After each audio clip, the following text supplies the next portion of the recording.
Hey friends, welcome back to the channel. I hope you guys are all doing really well. So I had really great response on my last video that a lot of you guys wanted to hear about my dark Yuletide watch list. So in my last video, if you haven't seen it, I did go over the reads that I wanted to get to over the Yuletide season. So I'm looking for all of the kind of the dark and Gothic vibes, all the ghosts and haunted houses and all of that kind of thing. So I did ask in that video if you wanted to hear my watch list for dark Yuletide as well, and of course most of you guys said yes. And I think I'm going to do a part 2 to this video as well with some other films that I like to watch this time of year that still have all of those dark sort of Gothic period vibes, but they're feel-good films. So this video we're going to go over all of the dark and spooky, and then let me know if you would like to see the part 2 where I go over the films that I like to watch this time of year that are a little bit more lighthearted. So not all the films on this list have to do with Christmas or Yuletide specifically. They don't all take place in winter, but a lot of them do have winter tie-ins, or they're just, you know, all of those atmospheric sort of haunted house vibes that I'm going for. So a bit of a mishmash of everything, but I don't like to stick to just Christmassy or Yuletide sort of films during this time of year. I don't celebrate Christmas in this house. We're more of a winter solstice kind of family. And I get like there's just so much of it this time of year that I like to do it a little bit more subtly. So the first couple of films on this list are more of the fun ones, and then we'll get into more of the dark and spooky Gothic sort of vibes. So just so you guys know, our Christmas movie every year, or movies I should say, is the extended version of The Lord of the Rings and The Hobbit. So every year during like Christmas Eve, Christmas Day, Boxing Day, and through New Year's, Matthew and I watch all 6 movies, the extended versions, and that's the holidays to us. We don't exchange gifts or anything like that. We just have really good food and we watch Lord of the Rings. So I just wanted to throw out there that that is our Yuletide tradition every year. So I'm really looking forward to diving into some fantasy over the holidays, because, you know, I'm almost exclusively horror most of the time, or Gothic most of the time, but I love my fantasy as well. And Lord of the Rings is probably my favorite series of movies of all time, closely tied with Harry Potter. So we started our watch list last night, and we started off with The Conjuring 2. So during Samhain or Halloween every year we watch The Conjuring, and then during Yuletide season, or right in the beginning of December months, we watch The Conjuring 2, because that one does take place in England, and it is during the holidays. So not, you know, within the dark and spooky sort of vibes, but it is more along the lines of the possession sort of psychological horror rather than the slasher horror. So I thought it's still perfect to put in here. As you guys probably know, The Conjuring is, or the first 2 movies are 2 of my favorite movies of all time. The Conjuring 1 is up there, tied with Scream for my favorite movie. And so it was really great to throw this one on to kick off sort of that Yuletide season. And then it's going to be closely followed up tonight with Krampus, and I do have it here. I'm also going to start reading Krampus the Yule Lord by Bram, which I featured in my last video. So we're just gonna have a whole Krampus sort of themed week, and it is during that period over in Germany. So maybe we'll make some mulled cider or something to go along with it tonight. But really super excited to throw this one on too. This will be my first year watching this. Every single year I say I'm going to watch this movie, and I never ever get to it because of all the things that we're watching. So really super excited to finally put this one on. And next up on the list is Sleepy Hollow, and this movie very much doesn't take place during the holidays or winter time. It is during kind of the Halloween fall sort of time frame, but it still has all of those dark and spooky and foggy, you know, the blue overlay sort of feels that I want. And I have to say, the scene at the very end where he takes Katrina to New York City and the snow is falling and she's wearing the beautiful white and black striped dress, it really is like sort of nice to kick off this period with that. We just had a whole dumping of snow over the past few weeks. It's been like -25 every day here.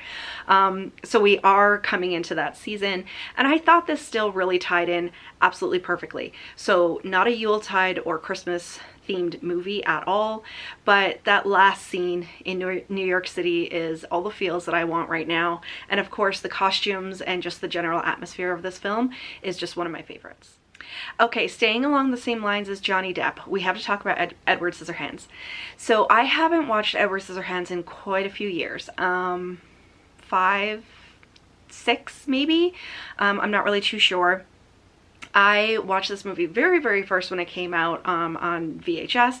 I remember seeing the cardboard cutout at the video store with Johnny Depp as Edward Scissorhands, and he's holding on to like a string of paper dolls. And yeah, I don't know if anybody else, but this movie, especially as an adult and in the past few years, really hits me super hard. It's a super sad film, and you know, it's supposed to be, not that it's feel good, but I don't think I'm supposed to be as sad and upset as I am when it gets to the end of this film. And so I put it on the list because it's been so many years since I've watched it, and I do want all of those Tim Burton-y kind of feels. And of course this does tie in with, you know, the snow falling, and he's doing the ice sculptures and everything during the Yuletide or Christmas season, and so it really does tie in there. And I wanted to give it another try and see if I end up making it through without absolutely bawling my eyes out. But let me know if you guys are the same way, or if it's just me. I don't know, just the way this movie hits, it's really super sad. And then also, I have to rewatch Crimson Peak, and this one very much does take place during the winter time when they get to Crimson Peak, and this has, again, all of the wonderful dark and gothic vibes with the beautiful dresses, and Guillermo del Toro just really hit the nail on the head with doing the gothic films. I really love this one. I've only ever seen it once, and it wasn't that long ago, a couple of years ago maybe. And just so you guys know, I was recently guest hosting on the Jersey Ghouls with Jackie and Marissa, and we were talking about modern Gothic, and we talked about Crimson Peak, and we also talked about The Others, which is one of my favorite movies as well. We rewatched that one a couple of weeks ago in preparation for the episode, but I didn't get a chance to rewatch Crimson Peak, and so I very much wanted to put it on my Yuletide watch list because, you know, just her running down the stairs in a flowy nightgown with a candelabra is everything that I want during this time of year. So again, probably going to make some mulled cider and sit down and put this one on. Okay, let's talk about Nosferatu.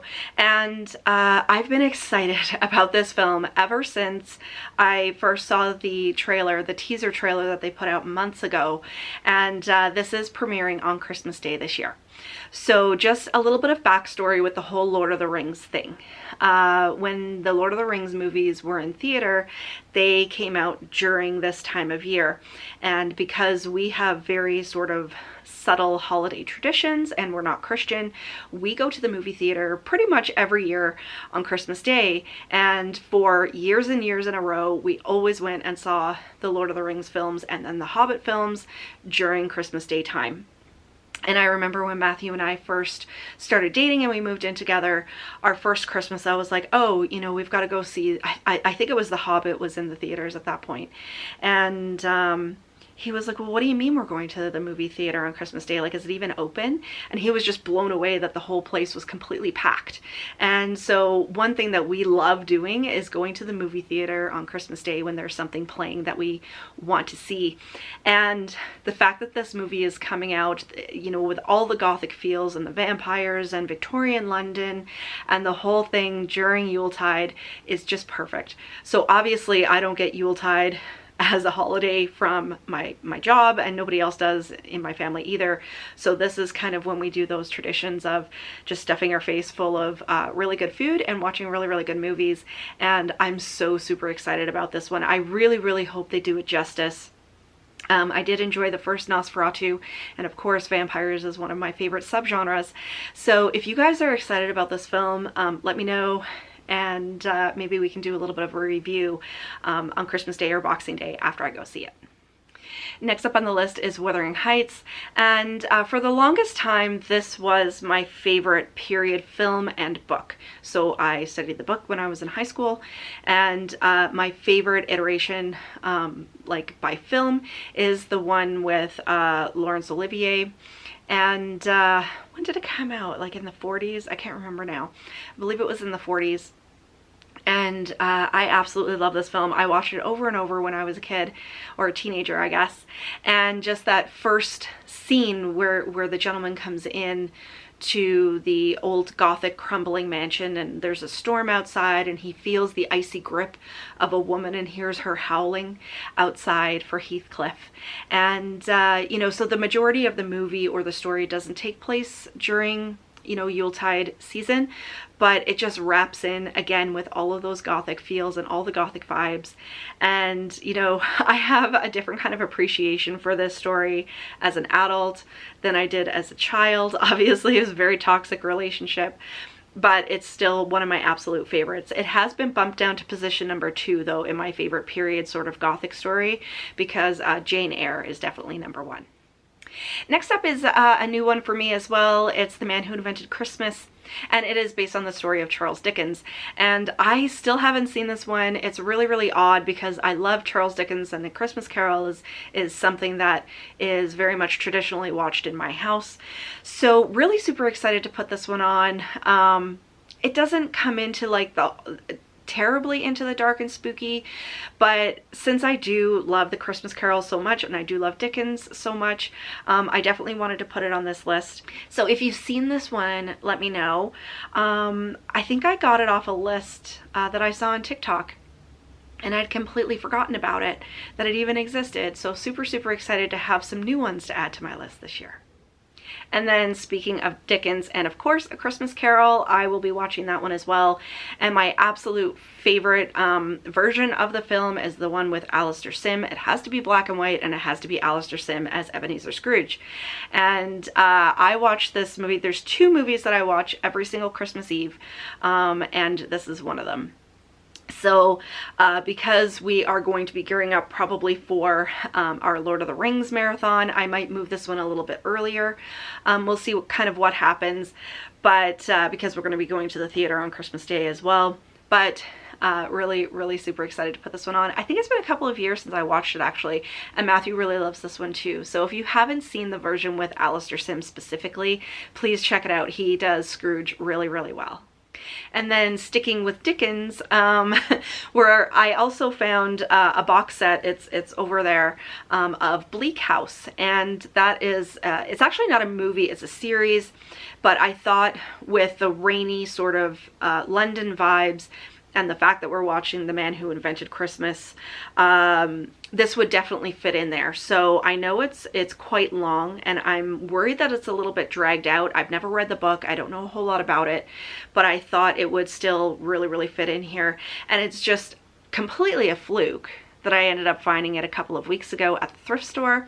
So I thought maybe during this period, and of course this is a lot of movies, it's probably going to drag into January as well, but I definitely wanted to put it on here. So let me know if you're a Dickens fan and you know anything about Bleak House.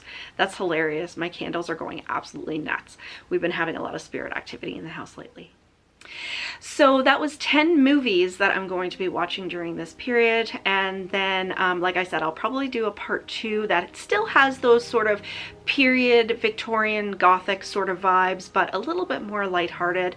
But 2 things that we are watching right now that fit in with the dark and spooky. So I did speak about Evil Things in my last video when I talked about Cursed Objects by J.W. Ocker. So we're continuing with watching Evil Things. We put on an episode here and there.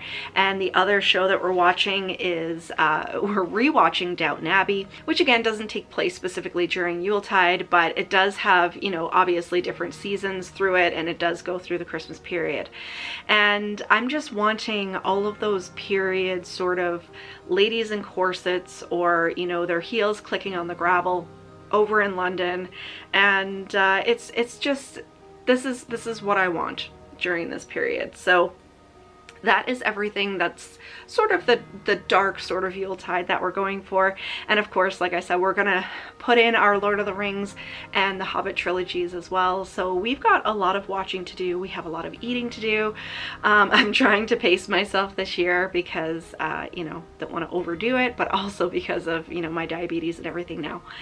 So let me know what you guys thought of my watch list. Let me know what you guys, do you have any traditions for specific movies that you watch during this period?